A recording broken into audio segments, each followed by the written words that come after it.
I guess I didn't swag enough. Stupid fruity pebble chain. We bag enough. I, I guess I didn't swag enough. Stupid fruity pebble chain. We bag enough. Poppin' tan model BC couldn't brag enough. Poppin' tan model BC couldn't brag enough. Poppin' tan model BC couldn't brag enough. Poppin' tan model BC couldn't brag enough. I guess I didn't swag enough. Stupid fruity pebble chain. And welcome once again to another episode of the Horizon Roundtable. I am Bob McDonald, and joining me is my co-host, Jim Sarro. Good morning, Bob. I am looking forward to previewing what has happened, what we think is going to happen next, and just really getting ready for the heart of the Horizon League season. It's been a great start to the season, and I'm excited to see where it takes us. All right. Well, Jim, you can find on Twitter at Jim Sarro. You can find us on the web at horizonroundtable.com. You can find links to all of our social media accounts and sites where podcasts are available at horizonroundtable.com/subscribe. Become a patron. Patreon.com/Horizon Roundtable. Good news, everybody. After this week, I am no longer doing the men's power rankings that you'll get early access to. Griffin Beers will be, so if you were holding off signing up because I was the one doing the power rankings, congratulations, you no longer have that excuse. Patreon.com/Horizon Roundtable. And of course, you can always donate at horizonroundtable.com/donate. And Jim, as you mentioned, it has been quite a fruitful non-conference season. And going into the conference schedule, I mean, we only got a couple of non-conference games still outstanding. The most notable being the Milwaukee trip down to Madison to go play Wisconsin. That ought to be a fun one. And I think there was maybe one or two, non-conference, non-D1 teams that were playing. But yeah, I think and I had this conversation with Giovanni Mocheri on his podcast, the Jomo Show, that came out last week, about kind of the teams that surprised and the teams that have been kind of disappointing, and why is it Cleveland State? Because you can't have nice things, Bob. It's as simple as that. Oh, I already know I can't have nice things. That's pretty clear. But yeah, but when you look top to bottom, I mean, nothing really stands out for real with the. I mean, there's a couple of teams that really kind of stand out and should be a surprise to everybody. And why is it Green Bay? Except for me, damn it! Except for me. Also Northern Kentucky. Wow, I pretty well whiffed on that one. I mean, I whiffed on that one, but they're having but they're kind of struggling in the conference. But I mean, non-conference has been okay. But as far as the non-conference is concerned, Northern Kentucky has been really good. I mean, College of Charleston at home, notwithstanding. I mean, College of Charleston is a really good team, so I'm not really all that surprised. But as far as everything else is concerned for Northern Kentucky, they've kind of gotten the job done. They definitely have outperformed where I expected them to be, which was pretty low in the standings. Well, it's such an interesting thing for NKU because prior to that loss to College of Charleston, they were 5-1 against D1 mid-major teams. Yeah. And then, but they get that loss at home. That's paired on the back of a 1-2 conference start. And so suddenly you starting to wonder, is it the Northern Kentucky that everybody picked low, or is it the Northern Kentucky that was very fruitful and surprising people with that very nice start against mid-major teams? And so that's one of the storylines that's going to play out here for Horizon League conference play as we move through January, or end of December and into January. Yeah, I think one of the things with Northern Kentucky is they're really hard to place within the conference, because when you look at the games that they have played, they're 1-2 in the conference right now. But they could easily not be one. They could easily be 3-0, because the two losses are close losses. One of them against Purdue Fort Wayne, and then the other against against Oakland. I mean, the margin, the total margin of loss for them is it's like 7 points, and they're, when you're within like 3 possessions of being 3-0, you're not having you're having a pretty good time. As far as I mean. Yeah, it sucks that you lost 2 games already, and the road to Ho is going to be a little tougher for you. And by the way, we did preview all the upcoming Horizon League games on the latest edition of Expand Your Horizon Preview Edition. We gave you guys an early Christmas present, and I seen very few of you took advantage of it. So go Expand Your Horizon Preview Edition, sponsored by the Horizon League. It's out there for all where podcasts are available. We'll even have a link to it here. If you use Spotify, which if you use Spotify, we'll have a link to that episode too. So you got to listen to it. The games are coming up. We had 5 of them. They're all coming up on one day. So it's going to be a little tough for them, considering how tough the schedule is going to be, moving forward, at least in the near term. But I don't see Northern Kentucky having that big of an issue, really. I mean, I think they're definitely going to, despite where they're at right now, I think they'll do much better as the season rolls on, because that's what they do. I mean, that's really what they do.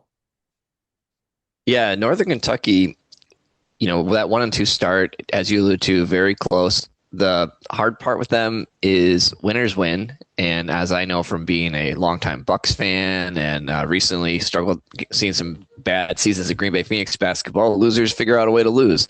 I'm not calling them losers, but what I am saying is that, because they haven't been able to close out those games, we got to see them take that step before you can really put stock into them. They've got the pieces, they've got, in terms of top line talent, they've got as much top line talent as anyone in the league, probably. They just don't have the depth, and so they got to figure out how to take their top end talent and close out these close games. Yeah, absolutely.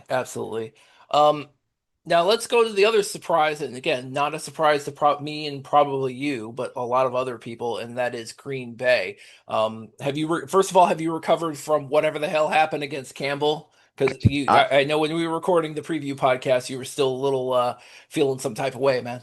I was salty, I'm not going to lie. And, the thing about Green Bay is that they've had a much improved season, a season that, when you look at their performance, I mean, in the net ranking, they're 247 right now. Their overall record 6-8. They're 4-8 against D1 teams, 3-4 against non-conference mid-major. So, I look at that and you go, hey, that's a solid, effort for where they have been. But the thing that really concerns me for the Phoenix is that when they lose in the most horrific train wreck, hitting a car on the train tracks kind of way. That Campbell game, the Wright State game, St. Thomas game. I mean, I could just accept a slow road to an 8-point loss, but they just get their doors blown off when they lose. When they choose to lose, they end up doing it in spectacular fashion. So that's where, if there's people who don't believe yet that Green Bay can compete in the Horizon League, I don't blame you, because they haven't shown any consistency, and they also haven't really improved their defense. So if their offense is way better, and they're very efficient for the most part, they play at their pace, they stay within themselves, they do a good job that way. But when they choose to lose, holy hell, do they choose to do it in spectacular fashion? And they showed so much promise because they beat UC Santa Barbara, and UC Santa Barbara is they came into that game. They were really good going into that Green Bay game, and they had a chance to win that game. And Green Bay, unlike other games like Robert Morris, they came through. And I thought that was kind of a signature win for them.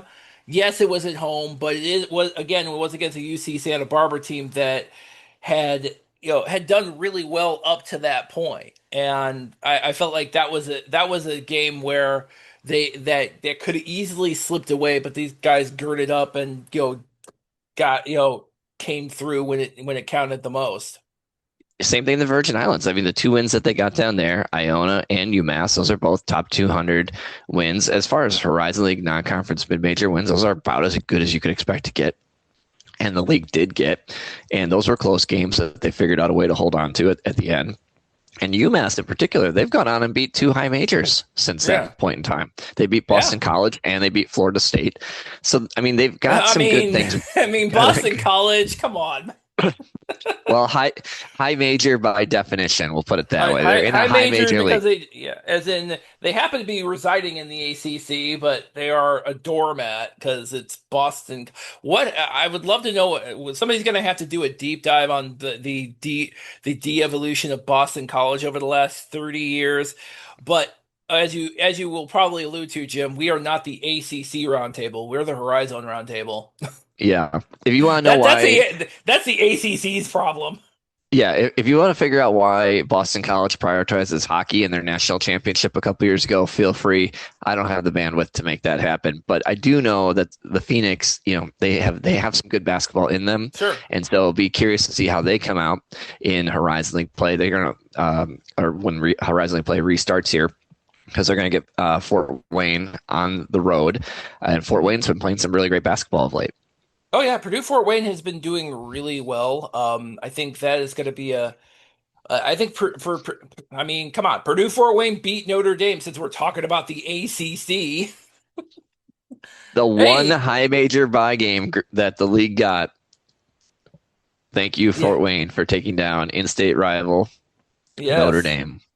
Oh yeah, Notre Dame was like 9-3 at that point. I mean, the only two of those three losses were in that stupid play. You know what? Nothing warms my heart by beating a team that decided that they were gonna take the money and go to that stupid players era thing. And it didn't even work out for them because they lost twice in that MTE. Like, oh, what a shame. Too bad. Yeah, we Yeah, pile on Notre Dame, and it's definitely for justified reasons. yeah. I mean, come on, man. I feel like that's the cherry on top.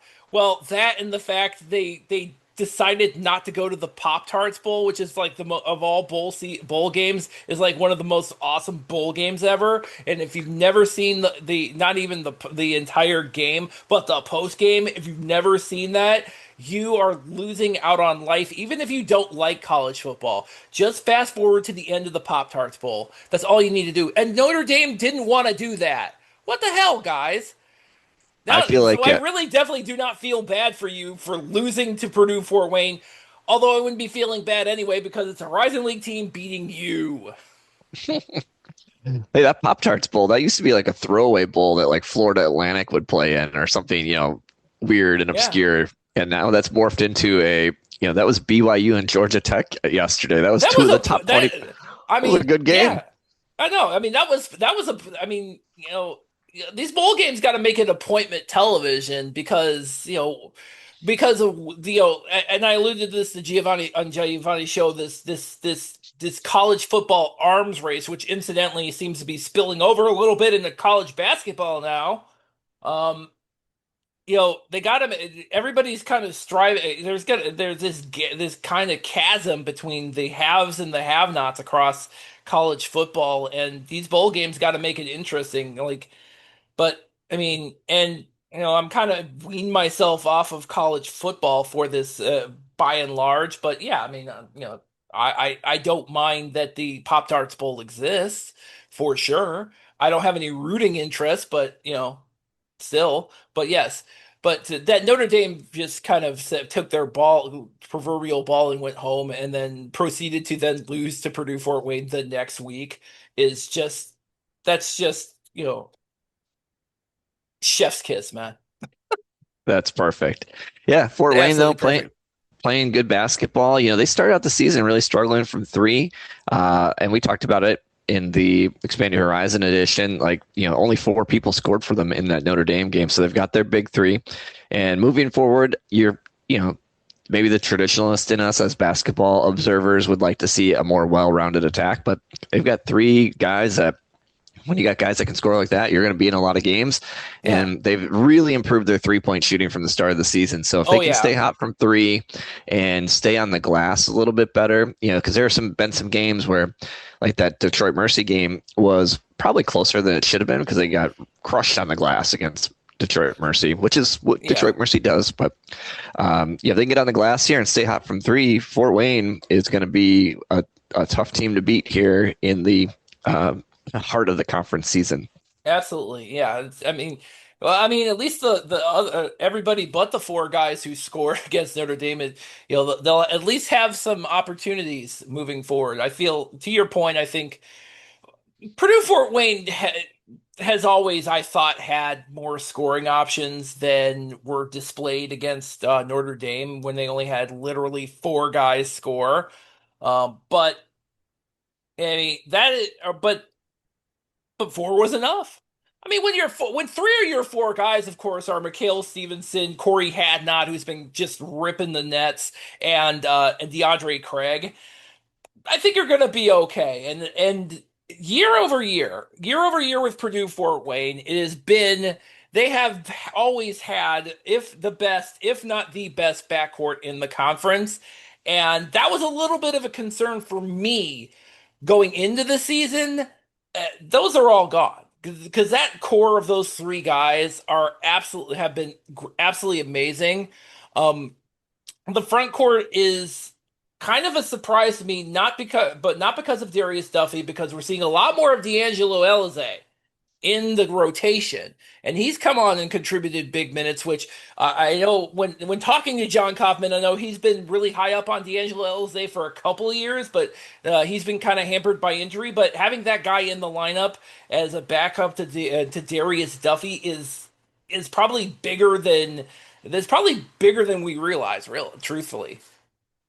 Yeah, they need, some production out of their front court players, not in terms of like dump it into the post and let them work, but more of like, coming off a screen, setting a screen and rolling to the hoop, or, any of the, modern actions in basketball, so that it takes pressure off the guards that you still have to respect their big guy. If they had a big guy with two left feet and two left hands, out there, you could just load up on the guards and make it a lot harder. But by having some functional and athletic big guys like they do that can finish around the basket, takes a lot of pressure off the rest of their offensive players. So Sure. very, very interesting team.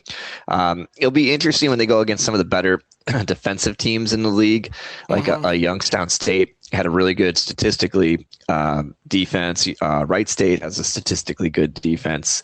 It'll be interesting to see what those games look like, because it's one thing for Fort Wayne to outscore you when you're trying to score a lot as well stylistically. But it'll be interesting to see when they run up against a team that can actually play some defense, what that might look like. I do worry for Green Bay, though. We talked about Green Bay versus Fort Wayne as coming up this week. Green Bay's KenPom defensive rating is 333. So that is not necessarily going to bode well for them against Fort Wayne. So we'll see what they're able to game plan. Sure. Now you mentioned Youngstown State and Robert Morris, two teams that are 2-1 in the conference, and again easily could be both of them. Both of these teams could easily one or the other, because they played each other. One or the other team could easily be 3-0 in the conference. And their game against each other, as we mentioned previously, was as good as advertised, and and I'm very confident that these, both Youngstown State and Robert Morris, they have it, I think Andy Toole has finally cracked the code after a few years of kind of struggling to get the right combination of guys. He cracked the code last season. I think he's cracked the code again this season, with even less people coming back this year than he did last year.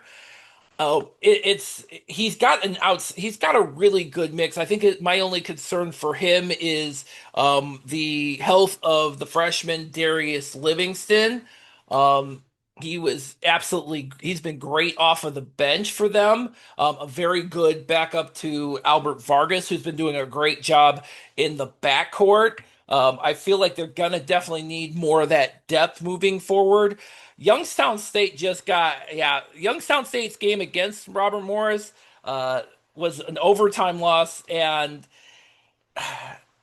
it was one of those rare instances where Youngstown State couldn't hold onto the ball to save their lives.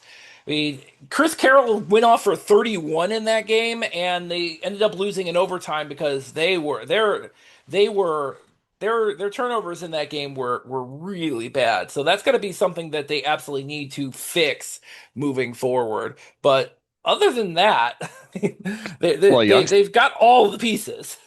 Youngstown State's interesting because you mentioned it, turnovers. So and it could just be it's only 3 conference games and they had one with a lot of turnovers, but they're averaging 18 turnovers per game in Horizon League play. That's not going to get the job done as you play good teams. Given that 22 of them came against Robert Morris.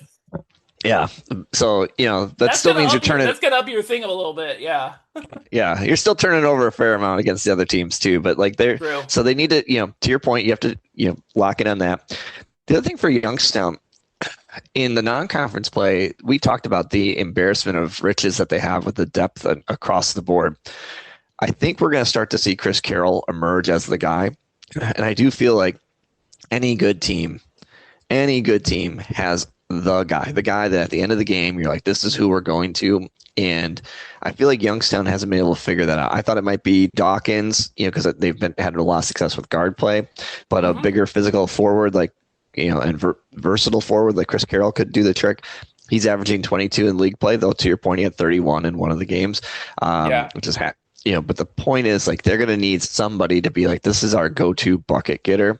And it's not going to be one of their point guards. A lot of teams will just get it to their ball handler and get out of the way. Correct. They have nice ball handling, but that's not, I don't think necessarily or nice players there, but I don't think those are their best players. They have the really diverse forwards, and Dawkins are probably the best players on their team. So somebody's going to have to be the consistent guy. But the cool thing for Youngstown State is in league play, they've only given up 68 points per game. Yeah. So that's where I was kind of talking about, hey, Fort Wayne, Oakland, Milwaukee, some of these teams that really want to score. Let's see when you go up against Youngstown what the two different dynamics look like against each other. Yeah, absolutely. Absolutely. And on the Robert Morris front, we talk about all the new guys they brought in, but kind of the linchpin of all of this has been Ryan Prather, because he's definitely been stepping it up for sure as a part of this team. As the guy, as one of the kind of linchpins for this offense. And I think that's extremely important for them to have that guy. And it also helps that you got a guy like Deshaun Good, who's been really good in the paint. Deshaun Good and Nick Chitahudis, who, by the way, did not play against St. Francis. He was notably absent during that game. But when you're playing a team that is about 6 months away from becoming Division III, I guess it doesn't really matter. Yeah. Yeah, Deshaun Good, 20 and 10 in league play. He was great against Green Bay. He was great against Milwaukee on the road. You have a guy like that, you can just pencil in for a high level double-double. That's going to carry the day. Because it's interesting in league play, Robert Morris is if you look at every stat that the league tracks on their website, they're in the middle of the pack. Even rebounding, which was the strength of their team in the non-conference. I think they're only number 5 in the Horizon League in rebounding in the 3 conference games they played. So it's at some point they're going to have to be more than mid at something. What is going to be their calling card? So we know they get Deshaun Good, but as a team, what is going to be the thing that they excel at? They're just good at everything. But is there something that they're going to be great at that you can count on them to do every game to win? And so it'll be interesting to see what that is for Robert Morris. Absolutely. So, obviously, we got to talk about Oakland, and Oakland is sneaky strong. They got picked. Got picked second in the official Horizon League poll, and I guess we see why now. I don't want to play them. Yeah, they've had, obviously, much was made of their non-conference schedule being so difficult, and they went 0-5 in those high major games, but they were 3-2. If you look at those power conference those games, all 5 of those bye games, all 5 of those games, with kind of the noted exception of UCF, which was a winnable game. But even all of the bye games they did, all the bye games they played, with the exception of Michigan and Houston, they put the fear of God in those guys, because they played very good, very tough against Michigan State. They were very close throughout the game until Michigan State eventually pulled away. Same thing with Iowa. I'm sorry, same thing with Purdue. Wrong Big Ten team. Sorry, guys. Um, but still, it was, and to have to, I mean, we knew that going in that Oakland had some pieces coming in that were going to be extremely beneficial moving forward. I didn't know how good. Um, I just knew that Oakland doesn't do worse than than sixth in the league every year, and it looks like this year is going to bear out that they're definitely a top half team for sure. I did not know. I keep saying this. I knew that I did not know how good Brody Robinson was going to be. Clearly Oakland did, which is why they took 2 years. They tried to recruit him 2 years in a row and finally got him. Definitely a well worth pursuit because he's definitely putting up all league numbers right now. But I think the big thing for them, I think, is the front court because they have the rotation of Buru Navarlura, they got Isaac Garrett, and then they got Michael Hogue. And the fact that all of these three guys are this going into conference play, the way these three are set up is they're going to terrorize teams that are not as good in the paint. It just looks like that's set up that way, truthfully. Most teams don't have two functional big guys to play, let alone three at one time. And so, yeah, that's going to be a big strength for them, compared to where the rest of the Horizon League is. I mean, you look at, go down the list of teams in this league. IU Indy doesn't have very much in the way of big men. Green Bay doesn't have very much in the way of big men.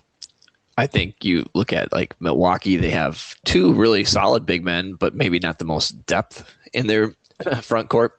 Yeah. So if you're going against Oakland and they've got guys that are 6'7", 220 pounds or whatever, Buru and Hogar, these are guys that are tough to match up with. And then you pair that with, like, it says a lot about Buru as a player, like all the accolades that he had coming into the season. He statistically hasn't had a great season because he's been willing to share the wealth. He's not, instead of being in I want to be player of the year and get all that, he has really just said, I want to win and I want to get mine in the course of winning. And they're number one in the league in conference play in assists per game. When you have a guy like Brody Robinson who can really dish the ball, and then you pair that with selflessness of a top tier player saying, I don't need to get 20 and 10. I just need to win. That's a tough combo. Yeah, absolutely. Funny you mentioned the sacrificing your stats for the greater good. I'm seeing that a little bit too in Detroit Mercy with Orlando Lovejoy, who is kind of. I was thinking he was going to be the primary scorer on this team, but so far this season, he's kind of taken a step back and become more of the facilitator rather than the producer. Now the only thing that Detroit Mercy needs is some consistent producers at this point. Which, I mean, going into conference play, I mean, yeah, they did play the worst two teams, but they also played Purdue Fort Wayne pretty tough. And I feel like that's going to be, maybe they were kind of rusty at the beginning, but I think they've gotten. I feel like they've gotten incrementally better. I think I was super high on them in the preseason, maybe a little too high, but they're still not a bad team for sure. They're going to give you fits because they rebound. They're in the conference play. They are the best defensive team, at least in terms of field goal percentage, both on field goal, twos and threes. So they're going to make you work for your points. And, the keys for them to have success. I mean, the guys, they're playing young guys still. So those guys need to, they need to learn in a hurry. They need to just keep getting exponentially better. Interesting, like in the top 25 scorers in Horizon League play, conference play, only one, and that's Nadu, is from Detroit. They don't have another player in the top 25 in scoring. And that kind of talks about, to your point with Lovejoy. I can remember when we had Horizon Boy on, and I was kidding around about Love Poi and the fun hashtag we can make for him being a Player of the Year candidate, Sure. and that's not even remotely feasible for him anymore. And I also kind of feel like because I always thought Orlando Lovejoy took hard shots, and last year he was able to make some hard shots, but like in the Fort Wayne game, which I watched, he took a lot of bad shots. Like his shooting selection isn't necessarily great, which is why you're going to have him be a 40% field goal shooter or something in that range with no 3-point range on top of that. So they need somebody. They need Nadu and the other young guys to step up, because I don't think Lovejoy is equipped to carry the team the way that it's built, because he's going to take bad shots. He's going to make some, but if he is making a lot of them, he wouldn't be playing at this level. So Sure. One of the other surprises for me, and of course I was super low on them in the preseason, is Wright State, and and it is because of Michael Cooper. Because Michael Cooper for me just came out of nowhere, and he's been absolutely huge. If he's not, if he's, I know I'm calling my shot in him being freshman of the year, but and that's gonna be a well defended title this year with all the freshmen. That's kind of one of the other overarching kind of themes in the in this non conference season is how is what kind of play we're getting from the freshmen across the league, and to have a guy like Michael Cooper on that Wright State squad being the guy and doing as well as he is, I think that is definitely boosted Wright State to a level I didn't think they would get to this year. Um, I mean, it's not to say that they're not the rest of the rotation isn't doing great, because they absolutely are. Um, but yeah, having Michael Cooper in that lineup has been an absolute boost for Wright State this year. yeah, Wright State last year was an abysmal defensive team. And Yeah. so what they've gotten is you have the Michael Cooper, who's now really gotten to the point of proven commodity Oh yeah. within the Horizon League. Like, you know, we're halfway through the season and guys still scoring 15 plus points per game. Like, it's not likely he's going to get shut down here. Oh no. And so what you have in Michael Cooper, but what they've been able to do, they're the top team in steals in the Horizon League. I think they're second lowest in points per game in conference play. So those other guys have bought into fixing what was a problem for the team in the past, which was no defense and only offense. Everybody else with That was a long long-standing problem, because it started with Scott Nagy, and then kind of Clint Sargent kind of inherited that same problem. And hmm also, again, it drives home the question that I had in the preseason: is who is going to be the scoring option? Well, guess what? There he is, the freshman playing at guard. Yep. And they've really, as things have moved along, they've really done better, not through their transfer portal guys, although I think it's Pangonis. He's really moved into the starting lineup and been consistent for them. But the other guys, Atumnu and Alamantu, those guys aren't really doing much for them. I mean, they're there, but they're not the big contributors. It's been their own internal growth. It's been the guys they already had just getting better and buying into what they're trying to do. And Yeah. it's been pretty impressive to watch. And except for when you're a Green Bay fan, you get lose by 30 to them on the road or whatever they lost by. That wasn't fun to watch for me, but it does underscore where Wright State is at as a really good Sure. defensive team. A little inconsistent on the rebounding front for my liking, given the athleticism and the length that they have. But if they can shore up their rebounding and keep their defense locked in, this is going to be a team that, could give some people fits. And the interesting thing is, I still think they're a sleeper in the league because they're only 1-1. I don't think that they're getting any attention. And that one loss that they had Was a was one loss? Yeah. Was a one point loss Youngstown yeah, exactly. on the road. So this is a team that is probably going to come out of the gates here in January, and people are going to be like, oh yeah, they're for real, because they've got a really good chance to show the rest of the league that they Absolutely. They for do real. indeed. Certainly. Right. Now, Milwaukee is a team that, man, I see kind of flashes from them, and I feel like I think the issue with them is the injuries, is because they don't have John Lovelace anymore. They didn't have John Lovelace to begin the season to begin with. Seth Hubbard is out, and he was huge. And then we're also without Stevie Elam for a little bit. But The thing with Milwaukee is it seems like, yeah, to your original point, yes, depth is an issue specifically in the front court, because you got Faison Fields and Danilo Jovanovic doing pretty much all the work. The thing is that doesn't seem to have been an issue so far for them, at least not in conference play.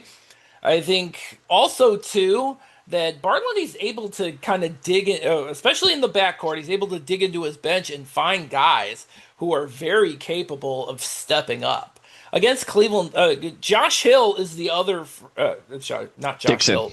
Josh Dixon. I'm thinking Josh Hill from Robert Morris. My bad. Sorry, Josh Dixon.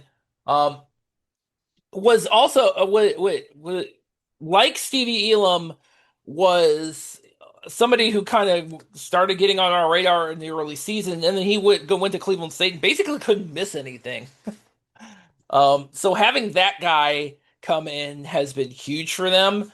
I think also we're going to see a lot more of Chandler Jackson, who we didn't see almost at all before the Cleveland State game, but now he's become a rotational piece. I feel he's going to shore up kind of the depth issue that's been caused by all these guys coming ended up getting knocked out due to injury. The question, of course, is will Bart Lundy be able to sustain that? I guess that's got to be the question moving forward. And also, what is this team going to look like when they're facing a team that is a little bit deeper at the front court, like in Oakland? Yeah, I think Chandler Jackson is a good example of my understanding is he was going to redshirt and then just had to play out of necessity. It'll be for a guy like that against Cleveland State when he came in, he's not on the scouting report, right? Like a guy like that comes in the game and nobody on the other team is going to know how to defend him, what he's going to do. Like he's not in the scouting report. So he's going to be in the scouting report going forward. So we'll have to see how he adjusts to that. And if teams are able to, take away some of his strengths now that they're going to be more prepared for the fact that he's going to play. But with Milwaukee, when you think about the two league games, they're 2-0, but I mean, like, they're a big Jekyll and Hyde team because in both those games, they were down double digit. I mean, they were down 15 to Cleveland State early. It was like 27-12. Yes. Don't remind me. Yeah. And came back and won by 10. And I believe they were down double digits to Robert Morris at home at one point in that game as well. So like, seeing some consistency for 40 minutes for them is really going to be a trigger point for me as a observer of the league to say, okay, yes, they're 2-0. And yes, they have some great top tier talent in the league, but can they give us a 40-minute game so they can kind of send that message that, yeah, we're for real. And for anybody that's listening from Milwaukee, please do not start sending that message on January 5th. You can send that message on January 6th or later, but don't start on January 5th, please. Because they play Green Bay. They play Green Bay at Green Bay. Good. Yeah, we'll be previewing that. We'll be previewing that soon in the future episode of the preview podcast. So we'll talk about that later. But I'm just kidding. But that is what we're going to need to see from them. Is like, like against Fort Wayne is a good example. They're going to play Fort Wayne on the 29th. Tomorrow, the 29th. Fort Wayne shoots threes really well right now. They do. Absolutely. Milwaukee has not defended the 3-point line particularly well. Although they've been better in conference play. So 40 minutes of just defending and taking away or attempting to take away what Fort Wayne is good at, that would go a long way for, I think for us to say, yeah, this is a team that is going to be able to overcome way more adversity than one team should have. Yeah. All right. Well, we got to get to the bottom two teams. One is IU Indy, who is the still rebuilt, obviously still in rebuilding mode. And the other one is Cleveland State, which is apparently in rebuilding mode. And apparently, I don't know what the hell they're doing. You know what blew me away in league play about both these teams? Yeah. IU Indy, 3 league games are 0-3. Average points per game scored 69.3. Cleveland State also 0-3, averaged 70 points per game. These were the two teams that were going to score 100 points a game and run it up and down. And Cleveland State, they're shooting 41% from deep in conference play, whereas IU Indy's, subarctic 25% on threes. So it's very interesting to me seeing these two teams that were, want to shoot quickly, want to shoot threes, not be able to score in league play. Yeah, well, yeah, that's a problem considering neither team plays defense very well at all. Like even a little bit. IU Indy Ken Palm in defense is 357, and their next door neighbor Cleveland State 356.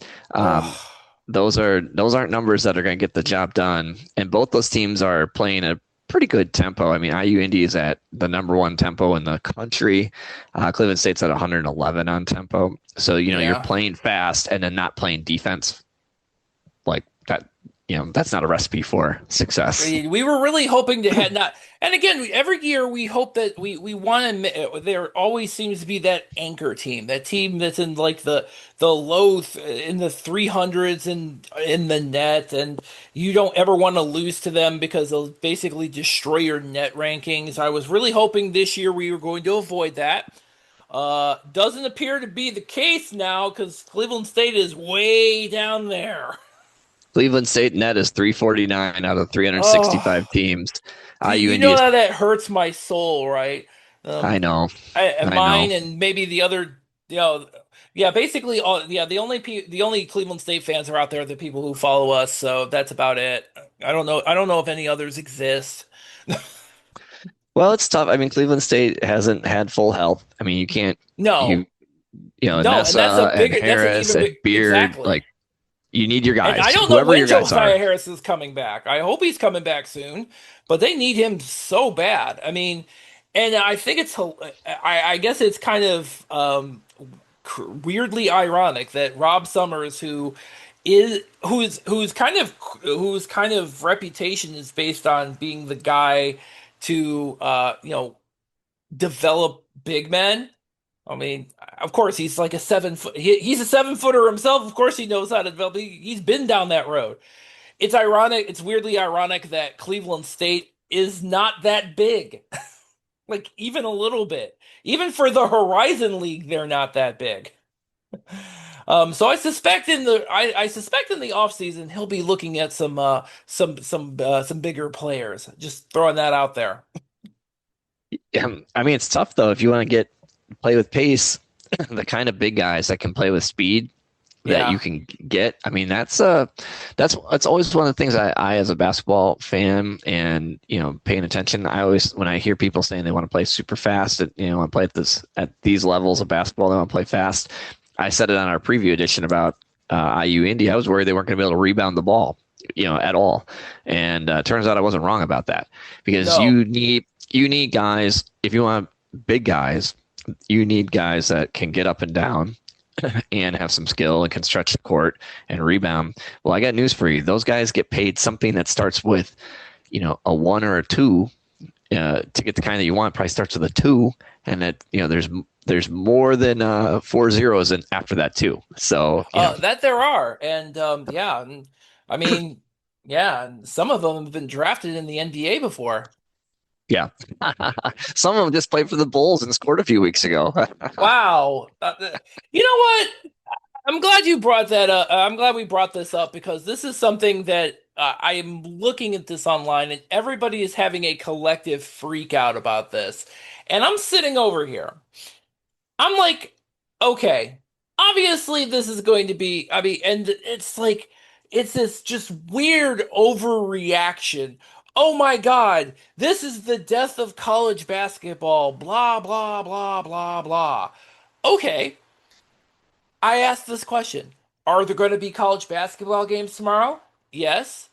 Um, are we the Horizon League, a one bid mid-major conference? Is does this how does this affect us in any way? Except for possibly running into these guys in buy games? Not really. Also, by the way, Jonathan Levy crawled so these guys could walk. Um, You beat me to it. I've been waiting to say it. You beat me to it.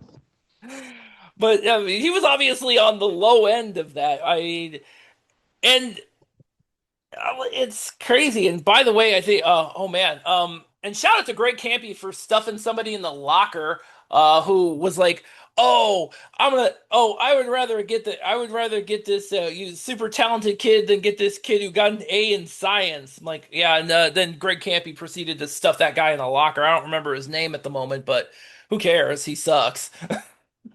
But that is, but that is kind of, I guess that's kind of, I find the conversation, it seems to be geared towards, it might be tangentially geared towards us, maybe a little bit, but what we do, what I mean, for what our conference is, and our conference doesn't pretend to be anything else but what we are. I mean, I think the big risk here for the way this is moving for the Horizon League level yeah, and similar is the breakaway, right? Like that's the big fear. Like because okay. if you think about we're not signing a guy that was just on as a two-way player for the Bulls, Oh, absolutely just scored not. against the goal. Like we Of can't course afford that not. guy. That's He's not not. our converse. That's not our That's not our. conversation we would ever have in this conference. No, but the concern you have, and you have already seen it with the football playoffs and how this is all working. We, chided Notre Dame for not playing in the Pop Tart Bowl, but the concern you have is that eventually the breakaway happens and all the big teams say, "Look, we're not going to play the ones that aren't on our level," and now us as Horizon League is, best case functioning at like an FCS level, Yeah, like which is relevant. Like people enjoy watching the FCS playoffs, but they're not sure. watching the regular season. And maybe that's where we're at. Worst case scenario is we're, joining the Great Lakes Valley teams and we're suddenly, UW Parkside is the main rival for Green Bay and Milwaukee. That's where I can get concerned about the direction of all this is that if the money gets too crazy and too spread out, they're going to say, well, there's no It's unsus. benefit I mean, yeah, there's it's no benefit in unsustainable. sharing the limelight with the Horizon League anymore. Yeah, Now, and what makes it all work, the thing that makes this all work in my mind yeah, is March Madness. Because sure. the first weekend of March Madness and knowing that you got to bring your game or Oakland's going to knock you out, or Yeah. knowing you got to bring your game and Oral Roberts or Florida Gulf Coast are going to go to the Sweet 16. That is what makes it all work. That's what puts all the money in the machine. And if Hmm. you get to the point where the little guy doesn't have a chance to get the upset, and we didn't see very many upsets in the tournament in March of 25, Yeah. that's where I worry is if the money becomes too disproportionate. Like pay Then the it just beca- players, then it all of then it's it just fine. becomes the then it just becomes the players era. That stupid Yeah, tournament in Vegas, which by the way, how many only the nobody true watched like that. exactly only the true degenerate like high major fans or you know if it's in Vegas like gamblers or scouts for NBA or for pro teams are going to see. I mean and, if you want to do it that way, knock yourself out. I have a little different I have a little different take on that considering um yes, all that could potentially happen. But one thing I don't see happening is the Horizon League as a conference going away. And yes, would it suck that, as a podcast that talks about the Horizon League not having something like a March Madness to look forward to? Yeah, that would be really terrible. But at the same time, it's like, are we going away? Are they going away? No, we are not. Well, I mean, you are not. I'm kind of going away,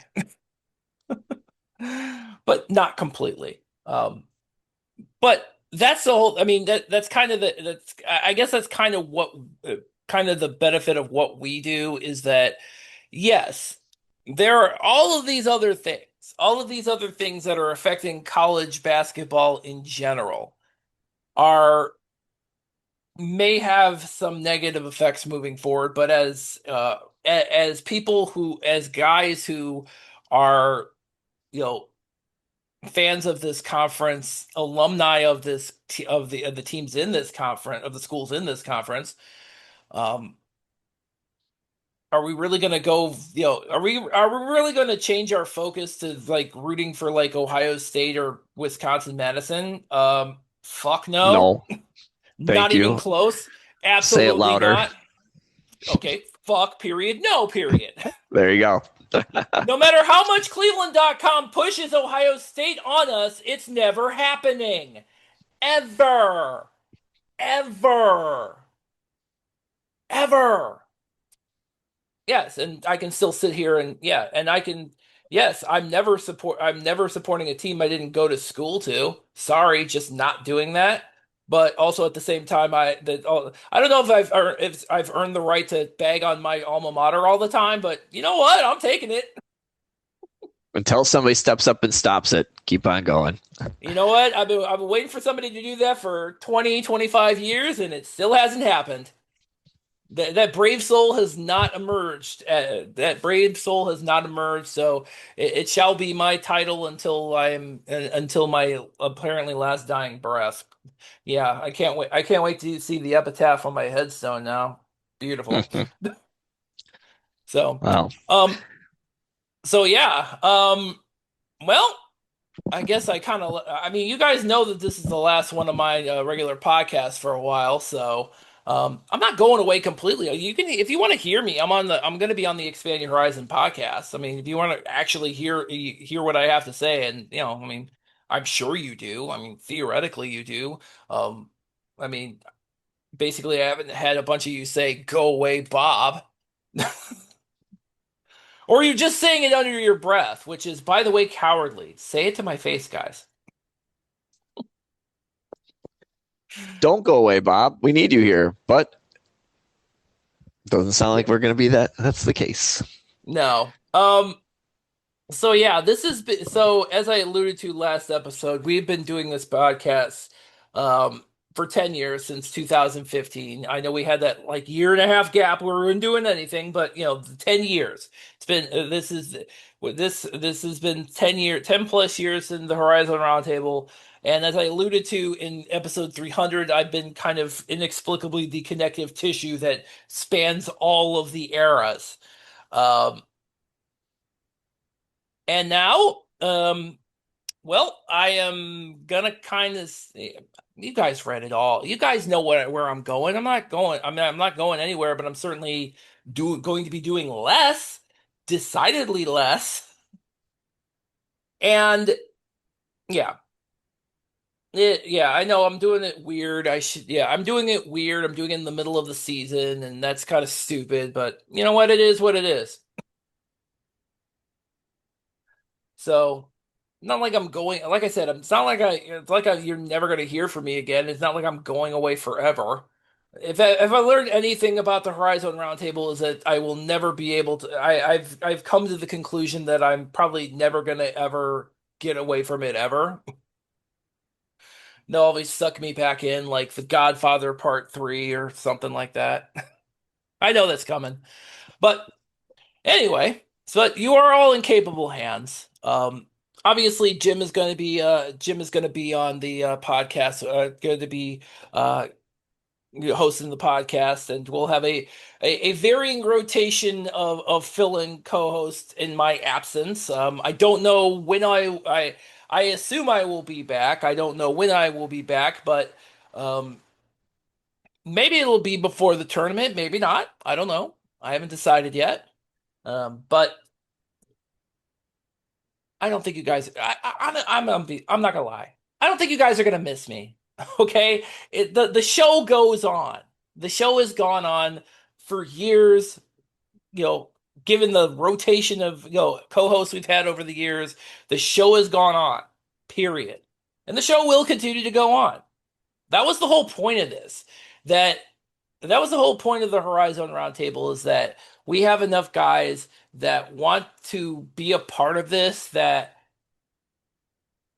even if I never come back, which I'm not saying this, you know, things will go on as they have. So, all right, I think I've kind of rambled on long enough about that, and you guys probably tuned out right after I started, dropping F-bombs. Well, Bob, and I know you'll be back eventually once you're ready to resume some work here. But for all that you have done for Horizon League fans over the last 10 decades, we really appreciate it. 10 sharing decades? The message. 10 decades, 10 years. It only feels like 10 decades. It only feels like 10 decades. See, I've been doing this for 100 years, damn it. And yes. He walks to the studio uphill into the wind on snowy days. Both ways. Yep. But for all that you've done over the last 10 years for Horizon League, thank you for doing that. Like, it is a place to share everyone's mutual love of this basketball or mutual frustration at times, Yes. which we've all had. But without the platform that you provided, we wouldn't have it. So when you're ready to get back out here, I know your microphone will be turned on and ready to go. But thanks for everything you have been doing. Thank you. One last thing I do want to bring. This is actually one last thing, and it's not so much of it's kind of a statement, but more of a challenge. Because this is, as I have found out, over since we've been doing this podcast, it's kind of been the inspiration for other mid-major podcasts. I mean, most famously the Reaching the Summit podcast with Todd Buckingham and now Tim Hill. The guy, like I said, I think I kind of peer pressured Todd into doing the Reaching the Summit podcast back in 2020, and he's been running him and now Tim have been running with it, and apparently we were also the inspiration for NEC Blitz, the NEC site and podcast with AJ Mayowski, who used to contribute to us a couple of years ago, and I feel like that's what we do and what we have, and I guess inspired that can I feel like that's something that can happen across other mid-major conferences if it hasn't already. So if you know somebody who is like, if you know somebody who is a fan of a particular mid-major conference, and they feel like they're just not getting the attention that you think they deserve, or you think they should be getting it, now is a good time. Now is as good a time as any. Pick up a microphone and start recording, or just plunk down a couple of bucks and put together a site on WordPress and start writing about it. It's, you know, that's what we do here, and I feel that is kind of that can happen across all of our mid majors, especially as I alluded to, where where so much attention is being hoisted upon all of these high majors, whether warranted or not. And you might feel like, you didn't go to that school, and you feel like the school that you did go to isn't getting, getting that kind of attention. It's time. It's time. And hey, if you need our help, like I said, I'm not going away forever. So, yeah, drop us a line. We got a contact page on the horizonroundtable.com. It's still, all those emails still go to us. So, I'm here to help. We're here to help. So that's all I had. Anything else, Jim? No, I'm looking forward to basketball resuming here after the holiday break. And we've got a great slate on Monday the 29th. And I look forward to talking about it next week. With somebody else. With somebody else. All right. Well, that's going to wrap it up for us. Until next week, horizonroundtable.com. That's where you can find all of our past podcast episodes and all of our articles. You can pull us up wherever podcasts are available. You can pull us up on your Amazon or Google devices. So until next week, and I'll be listening even if I'm not on it. Thank you all for listening.